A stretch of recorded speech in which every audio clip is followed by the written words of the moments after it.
Can you tell us a bit about yourself and why you wanted to come to this seminar? Okay, I'm Jane McCarthy. I'm attached to the Open University.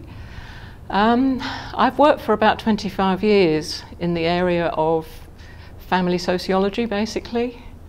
At the time that I started that work, which was through my PhD, I felt that feminism and motherhood were in very different places, and I wanted to start doing something towards bridging that gap. So that was a study of how women talk about their lives with their children. And over the years, my interest in childhood has also increased rather than, so I've moved more towards childhood and less towards the sort of parenthood aspect of it. But clearly those two areas are very interlinked, and I've always described my work as feminist as well. So this was a wonderful opportunity to, I also very keen on dialogues across different bodies of academic work. So again, you know, this was a wonderful opportunity for dialogue.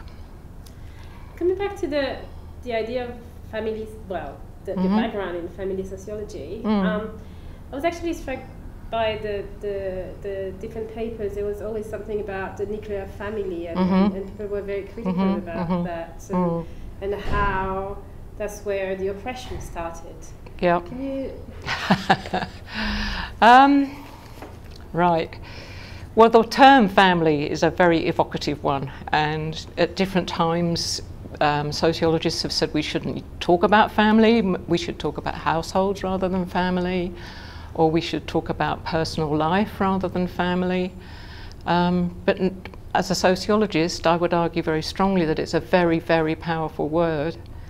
It's very powerful in political discourse and public debate, but it's also very powerful in the way people think about their own lives and their relationships, because it conveys ideas of what they would like life to be like.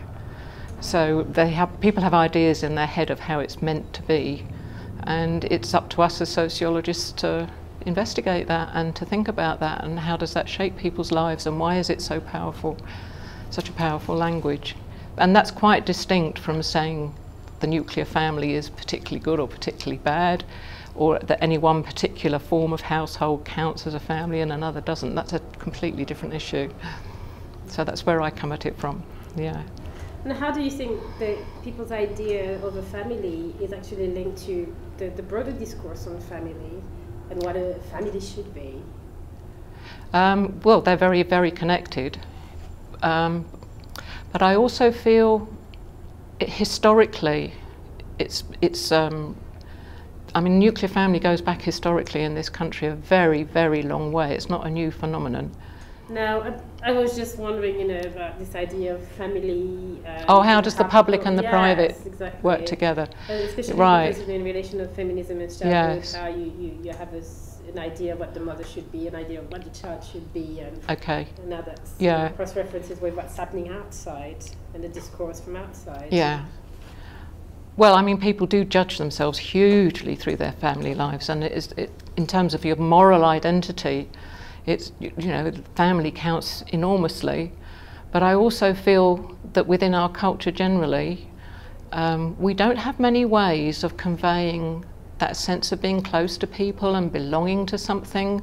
We tend to be such an individualistic society, and that historically goes back a very long way. So I think family as a word gets used to stand in for that, which is why sometimes people will talk about, oh, my church is my family, or my football club is my family, because that's the only language we really have to express that. So what are some of the key themes or questions that are emerging for you out of this seminar? Well, I've enjoyed it enormously, and I'm really glad we persisted over 2 days, actually, because at the end of yesterday, I felt mostly confused and unclear about what I thought or what we were focused on.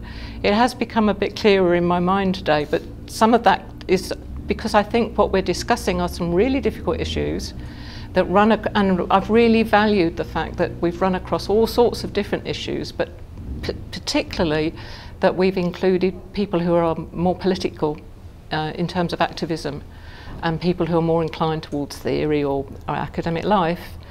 And I do think the tensions between those two are incredibly important, and it means that sometimes for particular purposes we might need to express things in a particular way. We might need to talk about gender or feminism in much more categorical terms, or childhood or children's rights in quite categorical terms. And that's what we might need to do for political purposes. But at other times we might want to say, well, hang on a minute, let's look at those categories and how are they constructed, and where does that leave men, and where does that leave children's agency, and so on. So those tensions, I think, run through everything. And some of them might be resolvable, some of them might not.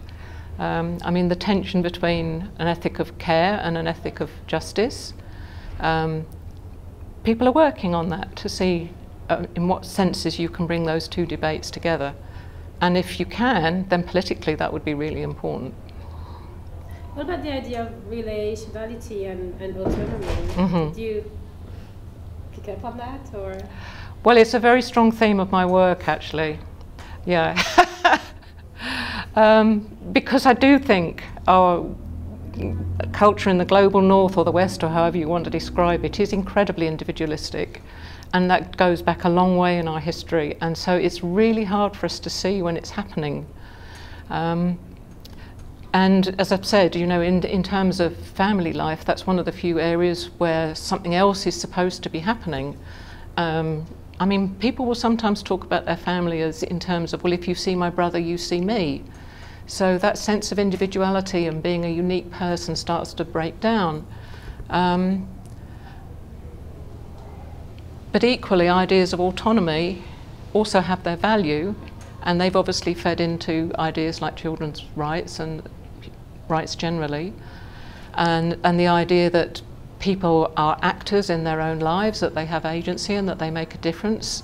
All of that is really important, but I'm also very concerned about what it is that we leave out when we do that. But again, there are some people who work to try and reconcile relationality and autonomy. They might talk about relational autonomy. But I still want us to push further, actually. I think there's some interesting work going on about pushing relationality further and trying to really think through how far our academic disciplines depend on that particular notion of the individual. Yeah.